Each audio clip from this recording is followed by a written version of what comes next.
நாவலுக்கு எதிராக பிரித்தானியாவில் வெடிக்கவுள்ள மாபெரும் போராட்டம். இலங்கையில் மீண்டும் ஆரம்பமான வரிசை யுகம். எரிவாயு பெறுவதற்கு வரிசை கட்டி நிற்கும் நாட்டு மக்கள். பூட்டப்பட்டிருக்கும் வீட்டிற்குள் சடலங்களாக கிடந்த குடும்பம். அதிர்ச்சி அளிக்கும் பின்னணி. ரணிலின் மனைவியுடன் வாக்குமூலம் பெறுவது குறித்து போலீசார் விடுத்துள்ள அதிரடி அறிவிப்பு.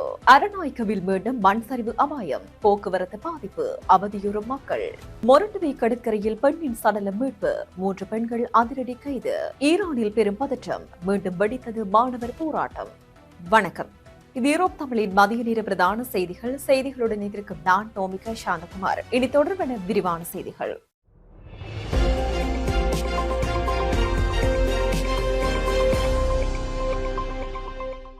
பிரதான அனுசரணை வழங்குவோர் நண்டிஸ் ரெஸ்டாரண்ட் அண்ட் கேட்டரிங் சர்வீஸ். நாடாளுமன்ற உறுப்பினர் டாமல் ராஜபக்ஷ புகழ்பெற்ற ஆக்ஸ்போர்ட் யூனியன் மற்றும் கேம்பிரிட்ஜ் யூனியன் ஆகிய இரண்டிலும் உரையாற்ற அழைக்கப்பட்டிருந்த நிலையில் அந்த நிறுவனத்தின் முன்பு பெரும் போராட்டம் நடத்தப்படும் என அறிவிக்கப்பட்டுள்ளது. பிரித்தானியாவுக்கு விஜயம் மேற்கொண்டு டாமல் ராஜபக்ஷ புகழ்பெற்ற ஆக்ஸ்போர்ட் யூனியன் மற்றும் கேம்பிரிட்ஜ் யூனியன் ஆகிய இரண்டிலும் உரையாற்ற அழைக்கப்பட்டிருந்தார். இருப்பினும் அவரது வருகைக்கு எதிர்ப்பு தெரிவித்து பிரித்தானியாவை தளமாக கொண்டு பிரித்தானிய தமிழ் மாணவர் சங்கங்கள், பிரித்தானிய தமிழ் இளையோர் அமைப்பு ஆகிய அமைப்புகள் கூட்டறிக்கையொன்றை வெளியிட்டுள்ளன. தொடர்ச்சியான போராட்டங்கள் மற்றும் அழுத்தங்கள் காரணமாக கேம்பிரிட்ஜ் யூனியன் நிர்வாகம் அவரது உரை நிகழ்த்தும் நிகழ்வை ரத்து செய்ய தீர்மானித்ததாக தெரிவிக்கப்பட்டுள்ளது. இந்த நிலையில் சமூக ஊடகங்களில் பரவி வரும் அறிவிப்புகளின்படி இனப்படுகொலை மறுப்பவர்களை முன்னிறுத்துவதை நிறுத்துங்கள் என கோரி போராட்டக்காரர்கள் அழைப்பு விடுத்துள்ளனர். மேலும் ராஜபக்ஷ நகரத்தில் வரவேற்கப்பட மாட்டார்கள் எனவும் அவர்கள் தெரிவித்தனர். இந்த போராட்டம் 2026 ஆண்டு பிப்ரவரி மாதம் 23ஆம் தேதி திங்கட்கிழமை பிற்பகல் 3 மணிக்கு ஆக்ஸ்போர்ட் நகரின் பிரவீன் காட் பகுதியில் உள்ள ஆக்ஸ்போர்ட் யூனியன் வளாகத்தில் நடைபெறவுள்ளதாக தெரிவிக்கப்பட்டுள்ளது. தமிழ் புலம்பெயர் சமூகத்தின் சில அமைப்புகள் இந்த போராட்டத்திற்கு ஆதரவாளர்களை திரட்டிக் கொண்டிருக்கின்றன என தெரிவிக்கப்பட்டுள்ளது. சமூக உறுப்பினர்கள் ஒன்றுபட்டு தங்களது எதிர்ப்பை வெளிப்படுத்துமாறு ஏற்பாட்டாளர்கள் அழைப்பு விடுத்துள்ளனர். இதற்கு முன்னரும் ராஜபக்ஷ குடும்ப உறுப்பினர்களை சுற்றி இதே போன்ற சர்ச்சைகள் ஏற்பட்டுள்ளன. 2010ஆம் ஆண்டு பாதுகாப்பு கவலைகளை முன்வைத்து முன்னாள் ஜனாதிபதி மஹிந்த ராஜபக்ஷவின் உரையை ரத்து செய்தமை குறிப்பிடத்தக்கது. மேலும் முன்னாள் ஜனாதிபதி கோட்டாபய ராஜபக்ஷ அவர்களின் ஐக்கிய ராஜ்ய பயணங்களின் போது போராட்டங்கள் நடைபெற்றிருந்தன. இந்த நிலையில் திட்டமிடப்பட்டுள்ள போராட்டம் தொடர்பாக ஆக்ஸ்போர்ட் யூனியன் தரப்பில் இதுவரை எந்த அதிகாரப்பூர்வ அறிக்கையும் வெளியிடப்படவில்லை என்பதும் குறிப்பிடத்தக்கது. மாத்தறை மாவட்டத்தில் கடுமையான எரிவாயு தட்டுப்பாடு நிலவுகிறது. நேற்றைய தினம் மதியம் மாத்தறை காலி வீதியில் உள்ள லிட்ரோ விநியோக நிறுவனத்தின் முன்பாக நீண்ட வரிசை காணப்பட்டது. அந்த நேரத்தில் கொண்டுவரப்பட்ட எரிவாயு வரிசையில் இருந்த வாடிக்கையாளர்களுக்கு விநியோகிக்கப்பட்டது. மற்றொரு குழு எரிவாயு இல்லாமல் வெறுங்கையுடன் செல்ல வேண்டியிருந்தது. 2 வாரங்களுக்கு மேலாக மாத்தறை மாவட்டத்தில் லேப்ஸ் எரிவாயு இல்லாததால் எரிவாயு நுகர்வோர் பெரும் சிரமங்களை எதிர்கொண்டு வருகின்றமை குறிப்பிடத்தக்கது. உத்தரப்பிரதேசத்தில் பூட்டப்பட்ட வீட்டிலிருந்து ஒரே குடும்பத்தைச் சேர்ந்த 5 பேரின் சடலம் கண்டெடுக்கப்பட்ட சம்பவம் பெரும் பரபரப்பை ஏற்படுத்தியுள்ளது. உத்தரப்பிரதேச மாநிலம் காஸ்கஞ்சா பகுதியில் உள்ள வீடு ஒன்று கடந்த 3 நாட்களாக பூட்டப்பட்டிருந்ததை அக்கம்பக்கத்தினர் கண்டுள்ளனர். உடனே இதுகுறித்து போலீசாருக்கு அவர்கள் தகவல் கொடுத்தனர். நிகழ்விடத்துக்கு விரைந்த போலீசார் வீட்டின் கதவை உடைத்து பார்த்தனர். வீட்டினுள் 5 பேரின் சடலங்கள் இருப்பதைக் கண்டு அவர்கள் அதிர்ச்சி அடைந்துள்ளனர். சத்திய வீரரின் சடலம் கயிறு ஒன்றில் தொங்கிய நிலையில் காணப்பட்டது. மீதமுள்ள 4 சடலங்களும் படுக்கையில் ஒரே போர்வையின் கீழ் காணப்பட்டன. தடயவியல் குழு மற்றும் மோப்பநாய் படை சம்பவம் இடத்திற்கு வரவழைக்கப்பட்டது.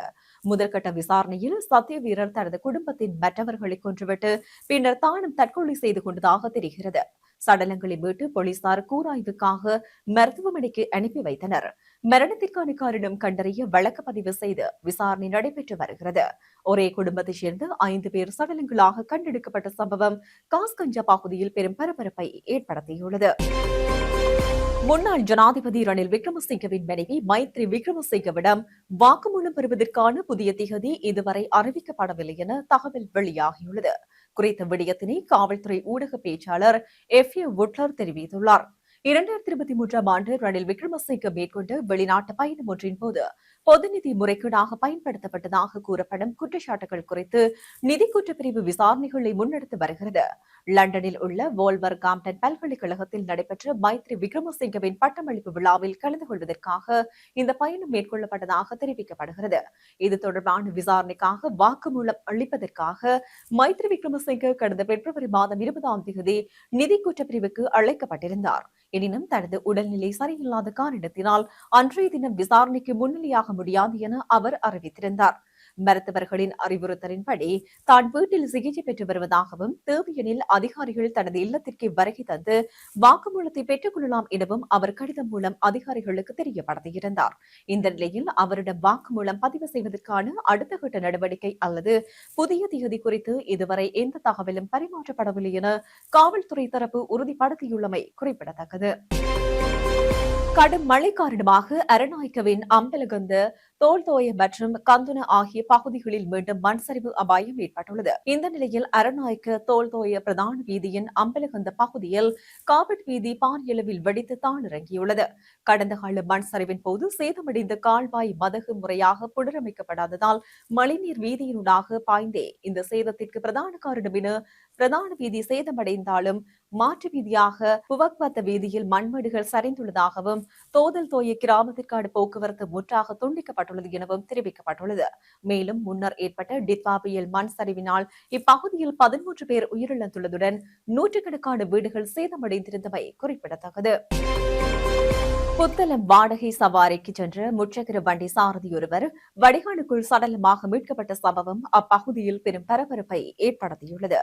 பானாவி ரத்மல்யாவின் 4ஆம் குறுக்கு தெருவைச் சேர்ந்த 72 வயதுடைய ஆதம்பாவா அப்துல் லதீப் என்பவரே இவ்வாறு கொடூரமான முறையில் சடலமாக மீட்கப்பட்டுள்ளார்.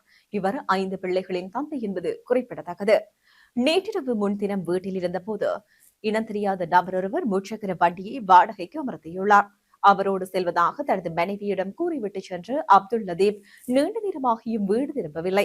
இதனால் பதற்றமடைந்த குடும்பத்தினர் அவரது கைத்தொலைபேசிக்கு பலமுறை அழைப்பு விடுத்தும் எந்தவிதமான பதிலும் கிடைக்கவில்லை. இதனையடுத்து அவரது மருமகன் புத்தளம் போலீசில் முறைப்பாடு பதிவு செய்துள்ளார். உறவினர்கள் மற்றும் நண்பர்களுடன் இணைந்து இரவு முழுவதும் தேடுதல் வேட்டையில் ஈடுபட்டுள்ளனர். நேற்றைய தினம் ரத்மல்யாய அடப்பனார் வில் வீதி வடிகானுக்குள் சடலம் ஒன்று கிடப்பதாக போலீசார் தகவல் கிடைத்துள்ளது. சம்பவ இடத்திற்கு விரைந்த போலீசார் அது காணாமல் போன முச்சக்கர வண்டி சாரதி என்பதை உறுதிப்படுத்தினர். மீட்கப்பட்ட சடலத்தின் கழுத்த பகுதியில் ஆழமான வெட்டுக்காயங்கள் காணப்படுவதாக போலீசார் தெரிவித்தனர். சடலம் கிடந்த இடத்திலிருந்து சுமார் 2.5 கிலோமீட்டர் தொலைவில் அவரது முச்சக்கர வண்டி கைவிடப்பட்ட நிலையில் மீட்கப்பட்டுள்ளது. புத்தளம் மாவட்ட பதில் நீதவான் பாரிஸ் மரிக்கார் சம்பவ இடத்திற்கு வருகை தந்து நீதவான் விசாரணைகளை முன்னெடுத்தார். சடலத்தை பிரேத பரிசோதனைக்காக புத்தளம் தள வைத்தியசாலைக்கு கொண்டு செல்லுமாறு அவர் உத்தரவிட்டுள்ளார். தற்போது அந்த பகுதியில் உள்ள சிசிடிவி காணொலிகளின் உதவியுடன் இக்கொலை சம்பவம் தொடர்பில் புத்தளம் போலீசார் தீவிர விசாரணைகளை மேற்கொண்டு வருகின்றனர். திட்டமிட்டு நடாத்தப்பட்டதாக கருதப்படும் இக்கொலை சம்பவம் ரத்மல்யாய பகுதி மக்களிடையே பெரும் அதிர்ச்சியை ஏற்படுத்தியுள்ளது. ஈரானில் கடந்த மாதம் நடைபெற்ற போராட்டங்களின் போது நிகழ்த்தப்பட்ட கொடூரமான ஒடுக்குமுறைக்கு பின்னர் தற்போது மீண்டும் அந்த நாட்டு மாணவர்கள் மிகப்பெரிய அளவிலான அரசுக்கு எதிரான போராட்டங்களை முன்னெடுத்துள்ளனர். தலைநகர் தெஹ்ரானில் உள்ள ஜெரீப் தொழில்நுட்ப பல்கலைக்கழகம் உள்ளிட்ட பல கல்வி நிறுவனங்களில் திரண்ட மாணவர்கள் சர்வாதிகாரி ஒளியட்டம் போன்ற முழக்கங்களை எழுப்பி போராட்டங்களை நடாத்தினர். இந்த போராட்டங்களின் போது அரசு ஆதரவாளர்களுக்கும் மாணவர்களுக்கும் இடையே ஆங்காங்கே மோதல்கள் வெடித்துள்ளன. கடந்த ஜனவரி மாதம் நடைபெற்ற வன்முறையில் சுமார் 7000க்கும் மேற்பட்டோர் கொல்லப்பட்டதாக மனித உரிமை அமைப்புகள் தெரிவிக்கும் நிலையில் அந்த பலியானவர்களுக்கு அஞ்சலி செலுத்தும் விதமாகவும் தங்களின் உரிமைகளை வலியுறுத்தியும் மாணவர்கள் தொடர் போராட்டங்களை நடாத்தி வருகின்றனர். மறுபுறம் ஈரானின் அணுசக்தி திட்டம் குறித்து பேச்சுவார்த்தைகளின் முன்னேற்றம் ஏற்பட்டுள்ளதாக தெரிவிக்கப்பட்டாலும் அமெரிக்க ஜனாதிபதி டொனால்டு டிரம்ப் ஈரான் மீது ராணுவ தாக்குதல் நடத்துவது குறித்து ஆலோசித்து வருகின்றார்.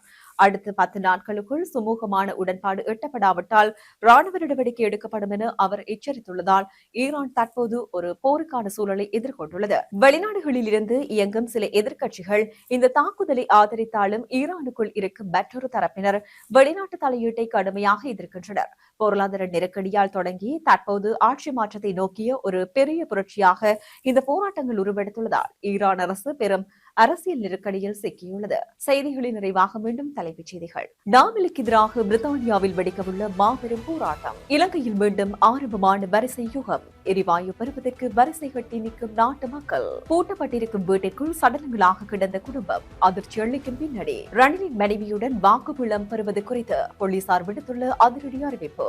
அரநாய்க்கவில் மீண்டும் மண் சரிவு அபாயம். போக்குவரத்து பாதிப்பு. அவதியுறும் மக்கள். மொரட்டுவை கடற்கரையில் பெண்ணின் சடலம் மீட்பு. 3 பெண்கள் அதிரடி கைது. ஈரானில் பெரும் பதற்றம். மீண்டும் வெடித்தது மாணவர் போராட்டம். இத்துடன் யூரோப் தமிழின் மதிய நேர பிரதான செய்திகள் நிறைவு பெற்றன. வணக்கம்.